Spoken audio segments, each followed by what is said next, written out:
Christie won a landslide victory over Democratic challenger Barbara Buono last night. His victory speech sounded a lot like a nod toward 2016. Take a listen. The biggest thing I've learned over the last 4 years about leadership is that leadership is much less about talking than it is about listening, about bringing people around the table, listening to each other, showing them respect, doing what needed to be done to be able to bring people together and to achieve what we needed to achieve to move our state forward. Now listen, I know that if we could do this in Trenton, New Jersey, maybe the folks in Washington, D.C. should tune in their TVs right now, see how it's done. The election results could be seen as a referendum on the Republican divide. The New Jersey governor's race and a closely watched GOP primary in Alabama showed the establishment knows how to win, but not by much. In Alabama, moderate Republican Bradley Byrne narrowly defeated his conservative rival. In Virginia, Tea Party favorite Ken Cuccinelli just barely lost the governor's race. And Christie's win? Well, many argue he's his own brand. So did the GOP really get any clarity on its path for the 2014 midterms and the 2016 presidential race? Here with me now is Sabrina Schaeffer. She's the executive director of the Conservative Independent Women's Forum, and Richard Fowler. He's a Democratic strategist and host of the Richard Fowler Show. Richard, you're going to have me on that show, but I'm going to go to you. For sure. Yes. Done and done. Yeah. I'm going to go to you, Sabrina. What did we learn last night, right? Here are these two big races. First, let's talk about Christie. How does he fit into the GOP divide? Well, it's interesting, right? Because Christie is not necessarily as conservative as some people think on issues like the environment. On the other hand, he's just as conservative as someone like Cuccinelli on social issues. But I think what really led him to victory is that he's a conviction politician who is allowed to be himself, and people know where he stands. While with Cuccinelli, no one really knew what he was going to stand. He allowed the Democrats to define him. The race was about him. We had this tweet from a Tea Party, the Tea Party Express chairman, Amy Kremer. She said, breaking news, sorry, but Christie is not the party leader just because he wins the race for Virginia, for governor in New Jersey. Give me a break.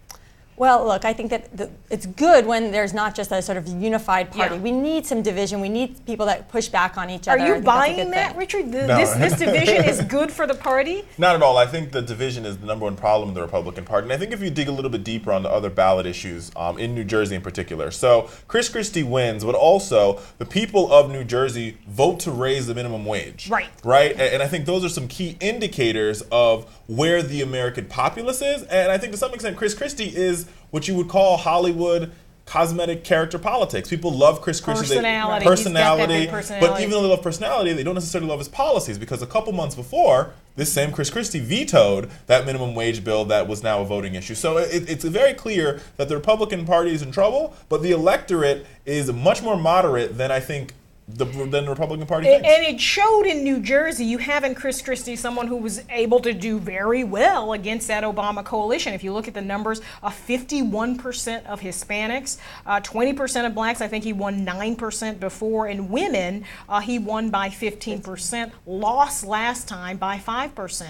What's your sense, Sabrina? Well, first of all, I think with women, it means that this war on women narrative has an expiration date. I think we saw that both Worked in Virginia. very well in Virginia. Yes and no, right? So it was better than last November, about 2 points of difference than last November, and it was much better than places like the Washington Post were anticipating it was going to be. So I think that what we're finding is that women do care, as we say at IWF, about much more than social issues. They care about things like Obamacare and what that means for their health insurance. They care about a lot of the issues that Cuccinelli should have won them on. School choice, private property, health care. All of these issues are ones that really resonate with women, and but so I think that's where we're moving. But not as buzzy as saying this guy is going to take away your birth control. Well, that's a lot easier, and that's why we saw McAuliffe, he ran 5,600 ads just on abortion alone.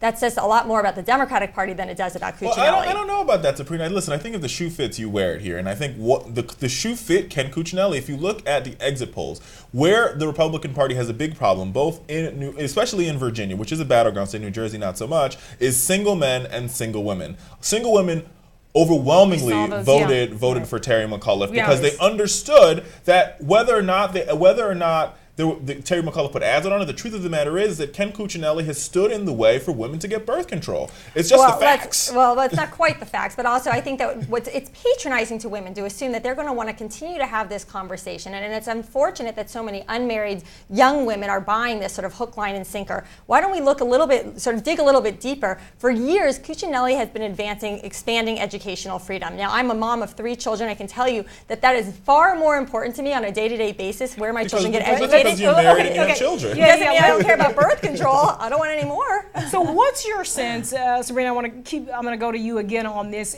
Christie, I mean, at times Christie to me sounds in some ways like a Democrat, right? I mean, last night he was, I mean, his whole thing about, I'm going to govern in the spirit of Sandy and race doesn't matter and, who cares about the color of your skin, things like that. I mean, it's very Obama-like, right? There's no red state or blue state. What's your sense of what he would have to do, if anything, to pivot in 2016? Doesn't he have to go to the right in some ways, in the way that you saw from Romney? Well, I think certainly there are going to be certain economic issues, and he's gone to, he's fought over the public sector unions, and I think that's something that appeals to a lot of people in his base. But at the same time, you're right. I think on the environmental issues, on energy issues, these are things that are concerning to conservatives. But I think in the big picture, there's a lot of people who just want to win. Yeah, and how worried should Democrats be about Chris Christie, this big personality, New Jersey guy? He's eating donuts on David Letterman's show. What's your sense? I think the Democrats need to worry more about how we fix Obamacare going into this next election. Going into 2014. Right. I think Harry Reid needs to be very worried about how we fix Obamacare and not so worried about Chris Christie, because Chris Christie has a couple problems for him in the Republican base. The first problem Chris Christie has is in that speech last night, he did not appeal to the people in Iowa. He might have appealed to some New Hampshire voters, didn't appeal to Iowa. I don't think he appealed to South Carolina. Doing better in early polls in South Carolina than anybody else, right? That might be true, but I don't know. Romney didn't win Iowa. He didn't win South Carolina. He goes on and he wins the nomination. I hear that, Nia. I think at the end of the day, though, he's still going to have a little bit of trouble in South Carolina when he's going against somebody like a Ted Cruz or, Rand Paul. That they won't forget that when it came down to it in 2012, that he hugged Obama. And apparently Cuccinelli said, hey, bro, come campaign for me in this Virginia race. He said no. Right. Well, certainly he wanted to separate himself from Cuccinelli. Right. But I think, again, this is where I think a lot of libertarians in Virginia had it wrong. We had 7% who voted for Sarvis. But again, I go back to the fact that Cuccinelli, look, this was a champion for private property and eminent domain issues. This is sort of the foundation of libertarian doctrine, right? Private property. It's hard to make an ad on that, though. But, well, maybe, but he's done great things, and I think that it was overshadowed, unfortunately, by Democrats. But Sabrina, I hear you on this whole thing. But if you look at it, if you look at the breakdown at the exit polls, right? Independents voted for Ken Cuccinelli as they expected. So it had less to do with a libertarian candidate, more to do with the fact that Ken Cuccinelli did not appeal to moderates. And Terry McAuliffe's message, which is I think the same message that we might hear from his good friend in a couple of years from now, is this message. Who do you mean? Whoever could you be? Everybody knows what I'm talking about at this rate. I mean, and if she decides, that will be the same sort of message they play, this very moderate, down the middle message, and that is gonna, create some trouble. I think there's a couple places to watch from this election. I think you watch what happens in the Florida governor's race. Right. Okay. You got Charlie Crist versus Nan Rich in the primary and the Rick Scott general, depending upon how that all shakes out. You watch what happens in a lot of other seats. I think the Tampa congressional seat that's up, and we'll see what happens and how this all plays out. But I do have my hunch is that the Republican Party is in a civil war that's going to cost them some electoral victories. So the thing going into this, at least from the establishment side of the GOP, that this was going to be a lesson, right? Cuccinelli would lose, and they would essentially lop off the head of the Tea Party. Right. Not so much. No, and I give a lot of credit to the outside groups who they did not have the ability to raise as much money as certainly they did on the left, because I think there was a lot of sort of apathy after the last election. But I do think that they are investing in a lot of good social science research, which is something Richard and I have talked about before. It's been going on the left for years, but finally the right is embracing some of this. So I think that there were a lot of steps taken forward that may not come out as clearly at the polls, but I think that we're seeing some steps forward in terms of conservative politics, not necessarily the Republicans. How big is the Tea Party? If you look, I mean, if the GOP is 100%, is the Tea Party 30%? Is it 25%? It's certainly active. Well, I think we should ask, what is the Tea Party now, now, right? People are saying the Tea Party means, some people use it, it's a derogative term now to mean a radical social conservative. Right. I thought Tea Partiers were people who stood for limited government, personal responsibility, and free markets. So I think that there's some confusion over how we're sort of defining. Well, I think the reason why there's confusion has everything to do with who really is in charge of the Tea Party. Is it Ted Cruz? Is it Mike Lee? Is it Michelle Bachmann? Is it Louis Gohmert? Who is in charge of the Tea Party? Because you know, you would say people like Scott Brown would say he's a Tea Party president. He got elected on the Tea Party wave, but he didn't necessarily vote with the Tea Party in every particular opportunity. And you find that somebody like Marco Rubio, sort of elected on that Tea Party wave, once he gets to the Senate, he can't quite figure out is he Tea Party, is he establishment. And then I think it's good to not be too sort of harsh on the establishment. There's some people who are in Congress right now who I think are doing a good job and doing the best they can considering what they have to navigate. So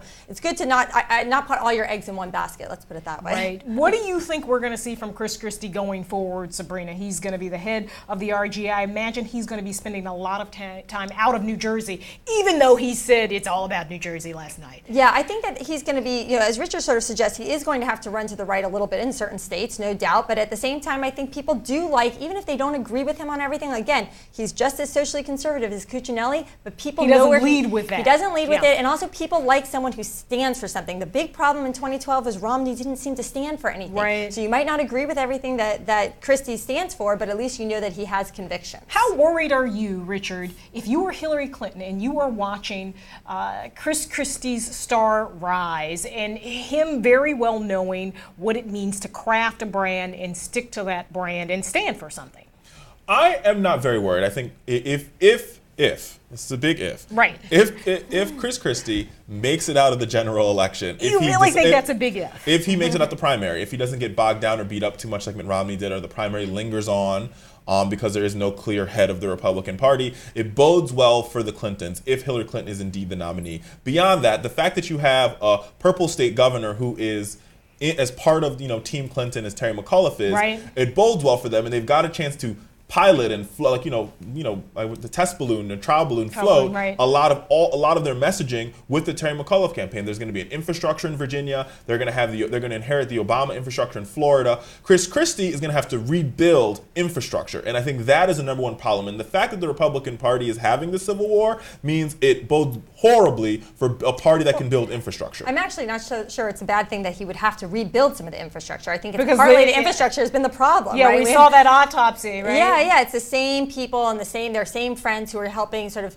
get the next person not elected. So I think the fact that Christie might have to sort of dig a little deeper, find new people, that's actually probably a good thing. Alrighty, guys, this was a spirited debate. We will see. I can't wait for 2016. Sabrina Schaeffer, Richard Fowler, thanks so much for joining me today. You got to have me on your show, man. We're going to make it happen. We'll do it tomorrow. That'll do it for us today. Thanks again to Kyle Kondik, Richard Fowler, and Sabrina Schaeffer for joining us. We're moving to Twitter now, like we always do, with our question of the day. What do you think last night's results mean for the future of the GOP? Tweet us your thoughts with that hashtag postback. Thanks for watching. We'll see you right back here tomorrow.